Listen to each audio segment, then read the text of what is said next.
never give up. Siemanko, dzisiaj opowiem Wam o samototypach sylwetki.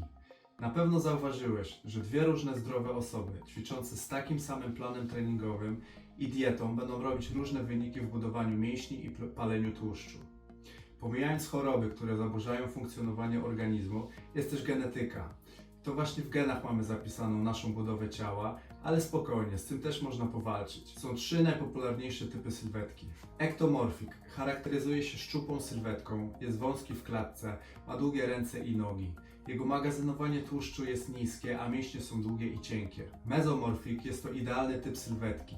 Duża klata, długi tułów, wąskie biodra i wielkie bary, co daje nam sylwetkę w kształcie litery V. Do tego solidna budowa mięśni i świetna wytrzymałość. Endomorfik, owalna sylwetka o dużym zatłuszczeniu i grubymi kośćmi. Charakteryzuje się okrągłą twarzą, krótką szyją i szerokimi biodrami.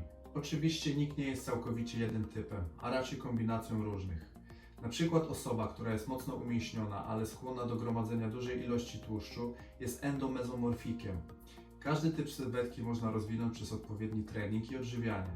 Ale różne typy budowy ciała reagują w inny sposób i trzeba podejść do treningu indywidualnie. Zrozumienie własnego typu ciała zaoszczędzi Ci wiele czasu i frustracji. Ektomorfik, który trenuje jak endomorfik, prawdopodobnie przetrenuje się i przestanie robić progres.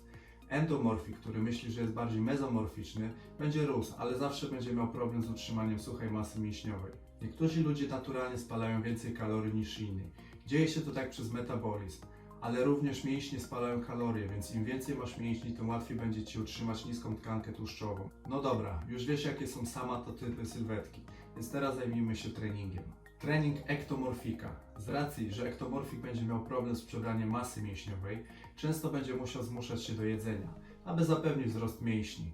Skup się na treningu siłowym. Trenuj większym ciężarem w mniejszym zakresie powtórzeń. W seriach od 6 do 8 powtórzeń. Odpoczywaj między seriami i daj sobie dużo czasu na regenerację. Twoja dieta powinna być bogata w białko i musisz utrzymywać nadwyżkę kaloryczną. Jeśli jesteś niejadkiem, spróbuj z gainerami, żeby podbić kaloryczność. Jeśli chodzi o treningi cardio, musisz dostosować się do swojej diety. Pamiętaj, że próbujesz zamienić kalorie z pożywienia w masę, więc w dni, w których jesteś bardziej aktywny, powinieneś dostarczyć więcej kalorii. Trening mezomorfika. Tutaj stosunkowo łatwo będzie zbudować masę mięśniową, ale musisz zadbać o różnorodność ćwiczeń, żeby mięśnie rozwijały się cały czas. Mezomorfik śmiało może się skupić na treningu siłowym dla budowy mięśni, przeplatając z treningiem izolowanym dla separacji. Zakres powtórzeń standardowy, między 8 a 12, najlepiej do upadku mięśniowego. Dieta bogata w białko, aby utrzymać i rozwijać masę mięśniową. Jeśli chodzi o regenerację, to bardzo szybko się regenerujesz i śmiało możesz podnosić poprzeczkę na treningach. Trening endomorfika. Ponownie nie mamy problemu z masą mięśniową, ale problem jest z tkanką tłuszczową. Tutaj szczególnie trzeba zwrócić uwagę na dietę.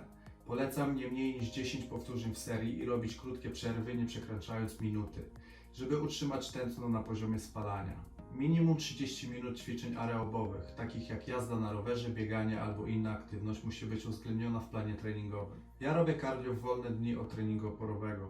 Dzięki temu moje treningi są krótsze i łatwiej jest mi utrzymać regularność. Więc jeśli masz napięty grafik, warto spróbować tej metody.